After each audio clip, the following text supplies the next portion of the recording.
Գիրքովսե, գլուխ 11։ Երբ որ մանուկ էր Իսրայելը, ես սիրում էի նրան, և Եգիպտոսից կանչեցի իմ որդին։ Կանչեցի նրանց, բայց նրանք գնացին նրանց առաջից։ Բահաղիմներին զոհ մատուցրին և կուռքերին խունկ ծխեցին։ Բայց ես մանածեցի Եփրեմին։ Նրանց բռնում էի իրանց բազուկներիցը, սակայն չիմացան, թե ես եմ բժշկում նրանց։ Մարդի լարերով ես նրանց քաշեցի, սիրո կապերով, և ես նրանց համար եղա իբրև նրանց ծնոտներիցը լուծը հանող, և հանդարտ լինելով նրանց դեմ ուտեցնում էի։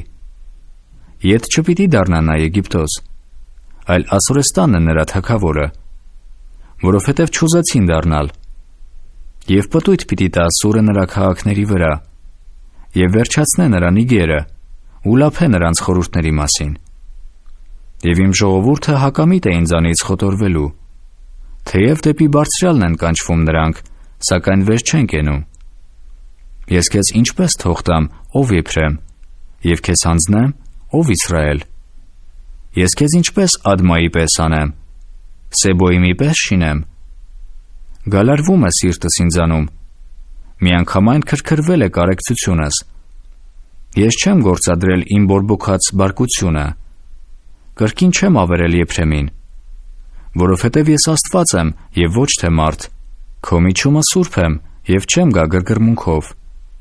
Տիրոջ ետևից պիտի գնան, առյուծի պես է գոչելու նա, երբ որ նա գոչե, որդիքը կգան արագապես արևմուտքից, նրանք արագապես պիտի գան թռչնի պես Եգիպտոսից և աղավնիի պես Ասորեստանի երկրիցը, և ես նրանց պիտի բնակեցնեմ իրանց տներումը, ասում է Տերը։